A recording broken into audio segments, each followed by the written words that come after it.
কক্সবাজার থেকে Saint Martin's নৌরুটে পর্যটকবাহী জাহাজ চলাচল শুরু হয়েছে। সকাল 10টার দিকে শহরের নুনিয়ারছড়ার বিআরডব্লিউটিসি ঘাট থেকে ৬১৫ জন যাত্রী নিয়ে সেন্ট মার্টিনসের উদ্দেশ্যে ছেড়ে যায় ১২ আউলিয়া নামক জাহাজটি। সেন্ট মার্টিনস পর্যটকবাহী জাহাজ মালিকদের সংগঠন sea cruise operator owners association of বাংলাদেশের সাধারণ সম্পাদক হোসাইন ইসলাম বাহাদুর বিষয়টি নিশ্চিত করেছেন। তিনি জানান, প্রায় ১ বছর বন্ধ থাকার পর কক্সবাজার সেন্ট মার্টিনস রুটে জাহাজ চলাচল আবারও শুরু হয়েছে। আজ প্রথম দিনে ৬১৫ জন যাত্রী নিয়ে ১২ আউলিয়া জাহাজটি সেন্ট মার্টিনসের উদ্দেশ্যে নুনিয়ারছড়ার বিআইডব্লিউটিসি ঘাট ছেড়ে যায়।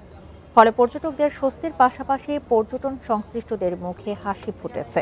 এর আগে বৃহস্পতিবার কেয়ারি সিন্দাবাদ জাহাজটি ছেড়ে যাওয়ার কথা থাকলেও যাত্রী সংকট দেখিয়ে ছাড়তে পারেনি জাহাজটি। প্রায় ১ বছর পর সেন্ট মার্টিনসে পর্যটকবাহী জাহাজ গেছে। এই নিয়ে আরো জানাতে এই মুহূর্তে কক্সবাজার থেকে যোগ দিচ্ছেন আমাদের সহকর্মী তৌফিকুল ইসলাম। তৌফিকুল, কক্সবাজার থেকে সেন্ট মার্টিনের উদ্দেশ্যে আজকে ছেড়ে গেছে পর্যটকবাহী জাহাজটি প্রায় ১ বছর পরে। এই বিষয়ে পর্যটকরা কি বলছেন, আর বাণিজ্যিক ক্ষেত্রে এটি কতটা প্রভাব বিস্তার করবে?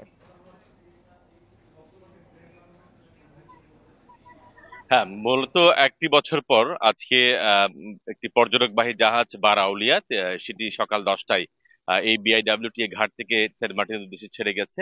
এবং পর্যটকদের আমরা দেখেছি খুব উৎসব মুখর পরিবেশ, অর্থাৎ তারা দীর্ঘদিন পর অনেকে চেষ্টা করছিলেন সেন্ট মার্টিন যাওয়ার জন্য। অবশেষে তাদের সেই স্বপ্নটি আজকে পূরণ হতে যাচ্ছে। আজকে সবকিছু ঠিকঠাক থাকলে বিকেল ৩টে নাগাদ বারাউলিয়া জাহাজটি সেন্ট মার্টিনের ঘাটে নোঙর করবে। এবং আপনি জানেন, মূলত মিয়ানমারের ওপারে সংঘর্ষ এবং সেই সাথে নাফ নদীতে যে নাব্যতা সংকটের যে কারণ দেখিয়ে টেকনাফ থেকে জাহাজ চলাচল বন্ধ করা হয়েছে। এবং পাশাপাশি যে উখিয়ার যে ইনানি ঘাট থেকে সেখান থেকেও কিন্তু দুটি জাহাজ যেত। এবং যে জাহাজের মাঝখানে দ্বিখণ্ডিত হয়ে যাওয়ার কারণে সেই জায়গা থেকে কিন্তু অনেকটা জাহাজ চলাচল অনুষ্ঠিত হয়ে গেছে। সর্বশেষ বিআইডব্লিউটি ঘাট থেকে এখান থেকে প্রতি বছর দুটি জাহাজ যেত। এবং আজকে অর্থাৎ গতকালকে জেলা প্রশাসকের পক্ষ থেকে দুটি জাহাজের অনুমোদন দেওয়া হয়েছে। বুধবার দেওয়া হয়েছে আরেকটি জাহাজ, মোট 3টি জাহাজ অনুমতি থাকলেও কিন্তু আজকে ছেড়ে গেছে একটি জাহাজ কিয়ারে সিনবাদ, এবং আরেকটি জাহাজ কর্ণফুলী, সেই জাহাজটি ছেড়ে যায়নি। যে জাহাজটি ছেড়ে গেছে সেটি ৬১৫ যাত্রী নিয়ে ছেড়ে গেছে। এবং আপনারা জানেন যে সরকারিভাবে নিবন্ধনের যে একটি প্রক্রিয়ার কথা বলা হচ্ছে, যারা সেন্ট মার্টিন যাওয়ার জন্য শিপ থেকে টিকিট কিনবে তাদেরকেই কিন্তু নিবন্ধনের আওতায় আনা হবে, সেরকমই আমরা জেনেছি। এবং আজকে কিন্তু সেই প্রক্রিয়া মেনটেন করা হয়েছে।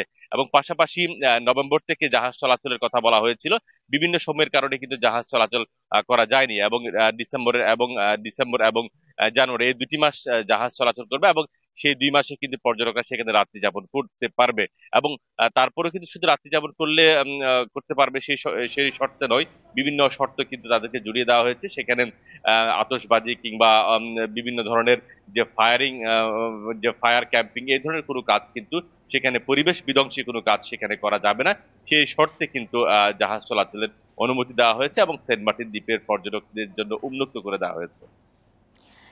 ১ বছর পর আবারও সেন্ট মার্টিনসে পর্যটকবাহী জাহাজ চলাচল শুরু হয়েছে। সে বিষয়ে বিস্তারিত জানাচ্ছিলেন কক্সবাজার থেকে আমাদের সহকর্মী তৌফিকুল ইসলাম।